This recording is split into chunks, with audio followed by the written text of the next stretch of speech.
안녕하십니까. YBC 뉴스 스페셜 인터뷰 시간입니다. 오늘은 평택시 의회에서 일명 저격수라는 별칭을 얻고 계신 의병배 의원님 모시고 인터뷰 나눠보도록 하겠습니다. 네, 안녕하세요, 의원님. 네, 안녕하세요. 이렇게 찾아주셔서 반갑습니다. 네.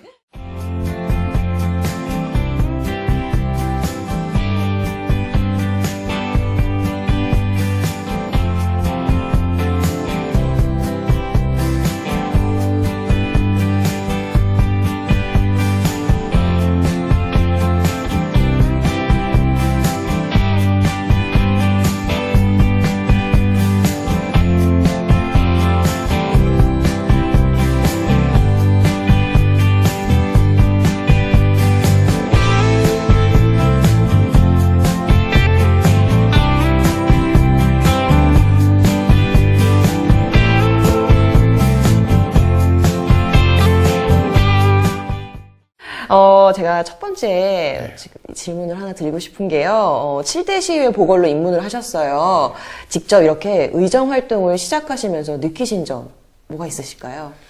예, 어렵게 해서 이제 그 제도권 안으로 들어왔습니다. 이제 막상 들어와서 보니까는 바깥에서 볼 때하고는 이제 확연히 다른 점이 많이 있다는 걸 느꼈고요.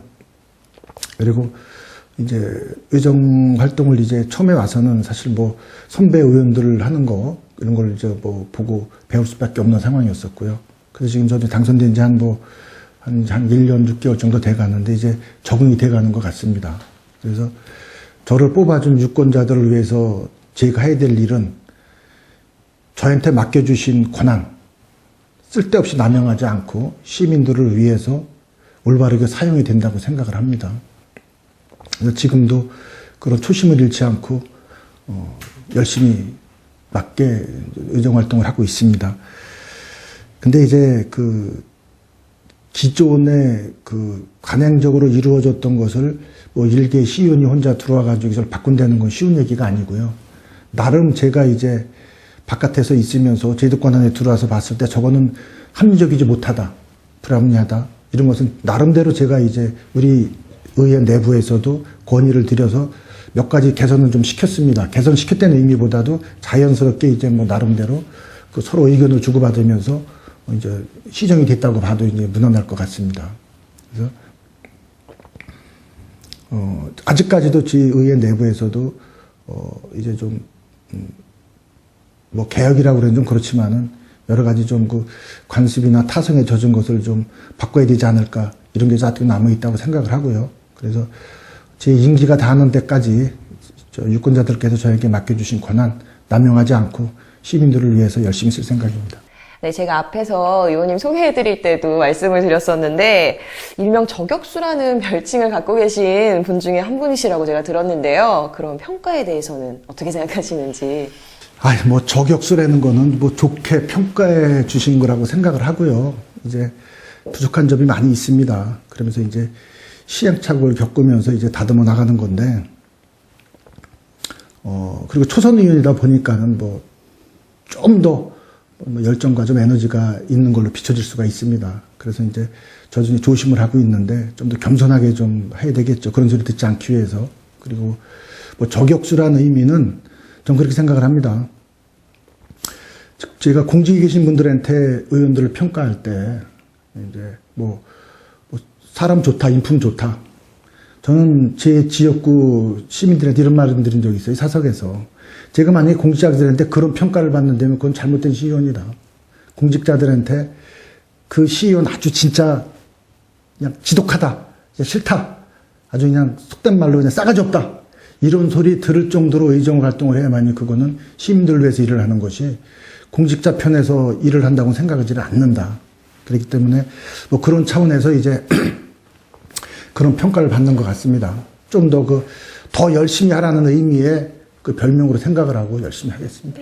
네, 알겠습니다. 의정 활동을 통해서 우리 의원님께서 뭐 추구하시는 바, 목표가 있으시다면 어떤 부분이신지 한 말씀 부탁드릴게요. 네. 저를 뽑아주신 우리 시민 유권자들께서는 내가 낸 세금을 가지고서 우리 평택시를 행복하고 잘 살게 만들으라고 저희들을 뽑아주신 거라고 생각이 됩니다. 그래서 우리 집행부에서 시민들이 낸 혈세를 가지고 잘 살림을 하고 있나 안 해나 그것을 감시하고 비판하고 때로는 대안을 제시를 해서 우리 평택 시민들이 행복하게 살 수 있게끔 일익을 담당을 해야 되는 것이 우리 시민들의 역할이라, 우리 시의원들의 역할이라고 생각을 합니다.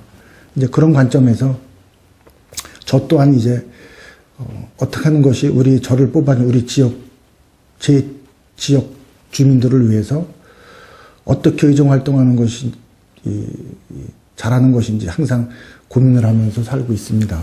네. 우리 의원님께서는 이렇게 의정활동 하시면서 정말 보람차다 하시는 부분이라든지 아니면 이건 좀 보완해야겠다 하시는 부분이 있다면 어떤 부분이 있으실까요? 예, 제일 가장 이제 보람됐었던 것은 이제 그 고질적인 민원들이 이제 대화와 소통을 통해서 해결이 됐을 때 진짜 이런 것 때문에 시운을 해는 거로구나라고 하는 그런 제 나름대로의 그 환희를 느낍니다. 근데 이제 아직도 저도 이제 초선이다 보니까는 너무 의욕이 앞서다 보면은 이제 그 실수다는 부분도 있었고, 그 다음에 또 아직도 이제 뭐 경험이 좀 미숙하니까는 매끄럽게 처리 못하는 부분도 있었고, 그리고 이제 시민들하고 이제 저도 이제 민원을 처리하는 방법에 있어서 아직은 내공이 딸린다고 봐요. 내공이 딸려서 그런 부분 좀 보완을 하면은 극복만 하면은 매끄럽게 끌고 나가지 않을까 생각을 하는데요. 가장 시민들이 불편했던 사항들을 제가 집행부하고 협의를 통해서 해결했을 때 그 보람. 그래서 저는 그렇게 생각을 해요. 왜 이분들이 이걸 꼭 시의원들한테만 얘기를 해서 풀어야 되나? 정상적인 그 행정 절차에 따라서 가면 이것이 해결이 안 되고 꼭 시의원들을 통해서 가야만 이것이 해결된다는 거예요. 이건 현실적으로 좀 앞뒤가 안 맞는 얘기죠. 그죠? 그런 거에 대해서 항상 고민을 하고 이런 문제점을 해결하려고 노력을 하고 있습니다. 네. 이제 앞으로 남은 후반기 의정을 통해서 이 부분은 꼭 이뤄야겠다 하시는 부분이 있으시다면 설명 부탁드릴게요. 예, 아직까지는 미흡합니다. 이제 의정활동 시작한 지 1년 한 6개월 좀 넘었는데, 아직 이런 시점에서 그런 말씀을 올린다는 거 좀 건방진 것 같고요. 건방진 것 같고. 지금 짧은 시간이었습니다만, 이제 나름대로 의정활동을 하면서, 우리 집행부에는 이 견제받지 않는 권력이 있더라고요. 참 위험한 거죠. 그리고 그런 견제받지 않는 행정 권력이 자유스럽게 조직 문화에 스며들어서 뭐가 문제인지를 인식을 못하고 있다는 얘기죠.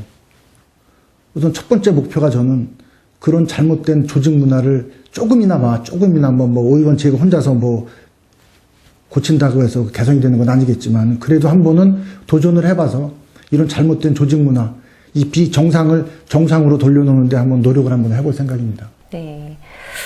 의원으로서 우리 평택시정을 평가를 해주신다면 한 말씀 부탁드리고요. 또 의회가 이 평택시 발전을 위해서 시정에 대한 지적과 조력의 역할을 우리 의원님이 담당하시고 계신데 이런 부분을 좀 우리 의회가 강력하게 좀 나서야 될 필요가 있다라고 생각되시는 부분 설명 부탁드릴게요. 예. 우리 공자광 시장님께서 이제 취임하신 지 2년이 넘으셨습니다. 나름 이제 그분께서도 열정을 가지시고 이제 열심히 잘 해오셨다고 생각이 되고요. 그분도 이제 선출직은 처음이시기 때문에 일부는 이제 실수도 있으셨겠죠. 그래서 저는 이제까지는 무난하게 잘 해왔다고 생각이 되고요. 그리고 이제 저희 시에서는 이제 저희 의회에서는 우리 집행부를 견제하고 비판하고는 기능도 좋지만 우리 의회 스스로부터가 견제하고 비판을 받아야 된다고 생각을 합니다. 그래야만이 집행부에 대해서 쓴소리도 할 수 있는 거고 비판도 가할 수 있는 거 아니겠습니까? 그래서 이제 우리 의회부터 좀 나름 개혁을 좀 하고 그런 다음에 집행부를 견제와 감시하는 것이 순서가 아닌가 이렇게 생각이 되고요. 지금도 이 의회 전체 차원에서 본 의원뿐만이 아니라 의회 차원에서 이 견제받지 않는 이 행정 권력 꼭 의회에서 감시하고 시정이 될 수 있게끔 우리 의회가 노력을 해야 된다고 생각을 합니다. 자, 마지막으로 우리 시청자분들께 각오 한 말씀 부탁드릴게요. 네, 시청자 여러분, 저 이병배는 끝까지 할 말은 하겠습니다. 물론 나무가 너무 강하면은 부러지겠죠. 그래도 저 이병배는 부러지는 한이 있더라도 할 말은 하겠습니다. 고맙습니다. 네, 지금까지 우리 열심히 하시는 착한 저격수 평택시의회 이병배 의원님과 좋은 얘기 나눠봤고요. 정말 유익한 시간 내주셔서 감사드립니다, 의원님. 네, 고맙습니다. 감사합니다. 지금까지 YBC 뉴스 스페셜 인터뷰 시간이었습니다. 네, 감사합니다.